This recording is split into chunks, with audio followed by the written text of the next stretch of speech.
Matric परीक्षा नहीं आसी किछि नुआ अपडेट तेबे कौन आसी सूचना चलंतु आउडे न करी फटाफट से बाबद रे जानिबा हेले ताहा पूर्व वीडियो को गोटे लाइक करंतु चैनल को नुआ आस्तिले एबे ही चैनल को सब्सक्राइब करी बेल आइकन को प्रेस करी ऑल रे क्लिक कर रखिबे को जमार भी भूलंतु नै जादरा जतेबेले भी जहा भी किछि नुआ नुआ अपडेट आसुची ता हमर ए चैनल माध्यम रे देखिबा को पाई जिबे चलंतु आउडे न करी संपूर्ण अपडेट ऊपर नजर पकेइबा आगामी मैट्रिक परीक्षा त्रुटि शून्य भाव रे हेबो 314 नोडाल सेंटर रे प्रश्न पत्र सुरक्षा और 3133 परीक्षा केंद्र रे परीक्षा परिचालना व्यवस्था कड़ाकड़ी करने को माध्यमिक शिक्षा परिषद बा बोर्ड पक्षरु निर्देशनामा जारी करा जायछि।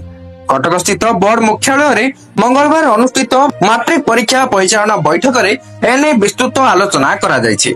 परीक्षा केंद्र रे प्रश्न पत्र वायरल किंबा अन्य कोनोसी अनियमितता हेले संपुक्त डीओ दायी रहिबे बोली बोर्ड पक्षरु जारी निर्देशनामा रे स्पष्ट करा जायछि। बोर्ड मुख्य कार्यालय रे अनुष्ठित बैठक रे 30 जिल्लार डीओ अतिरिक्त डीओ हेडक्वार्टर नोडाल सेंटर सुपरिटेंडेंट माने जोग देथिले। मैट्रिक परीक्षा परिचालन ने कोनोसी विभ्राट को बरखास्त करा जिवो नाही बोली बैठक रे बोर्ड सभापति श्रीकांत तराई और माध्यमिक शिक्षा निर्देशक मनोरंजन मल्लिक सतर्क कराइछन्ते। प्रश्न पत्र प्रकट को रखिबा पई परीक्षा केंद्र भीतर को मोबाइल संपूर्ण बारण करा जायछि।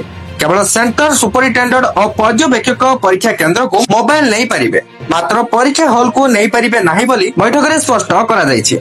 जरूरी आवश्यकता थिले प्रधान शिक्षकक प्रकोष्ठ रे मोबाइल व्यवहार निमंते संपृक्त 2 अधिकारी को अनुमति दिया जिवो। नोडाल सेंटर रो प्रश्न पत्र किपरि सुरक्षा बल रे परीक्षा हॉल रे पहुंचिबो एवं प्रश्न पत्र पैकेट गुडी को सेंटर सुपरिटेंडेंट माने ही किपरि दायित्वर सह ग्रहण करिवे ता डीओ माने अनुध्यान करिवे बोली बोर्ड कर्तृपक्ष निर्देश दैछन्ति।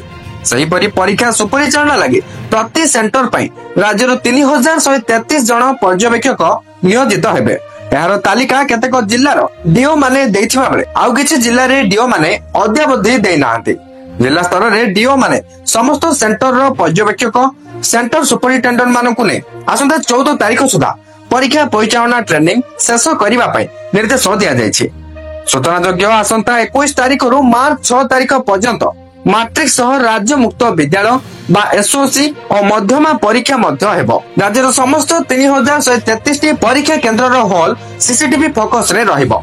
ए केंद्र गुड़िक मध्यरु 246 संवेदनशील परीक्षा केंद्र और 314 जाक नोडाल सेंटर मिसी समुदाय 600 केंद्र रे वीडियो लाइव हेबो। Live video control room board कार्यालय रे रहिबो। उक्त कंट्रोल रूम रे बसी बोर्ड कर्तृपक्ष परीक्षा परिचालना व्यवस्था अनुध्यान करिवे बोली सूचना मिलिছে। परीक्षा समय रे जदि अन्य कोनोसी केंद्र रे संदेहजनक घटना नजर को आसीबो आवश्यक स्थले उक्त सेंटर रे लाइव वीडियो बंदोबस्त करा जिवो बोली कहा जायछि। कॉपी और प्रश्न पत्र वायरल आदि रोकिबा पई चलित वर्ष प्रथम थर पई प्रश्न पत्र गुडी करे क्यूआर कोड सह प्रति प्रश्न ऊपर वाटरमार्क रखा जायछि। वर्तमान जाबे किछि मैट्रिक परीक्षा को नै नुवा अपडेट आसीतिला ए वीडियो टी को शेयर करी समस्त पाखरे अपडेट टी को पहुंचाई दियंतु। Thank you for watching.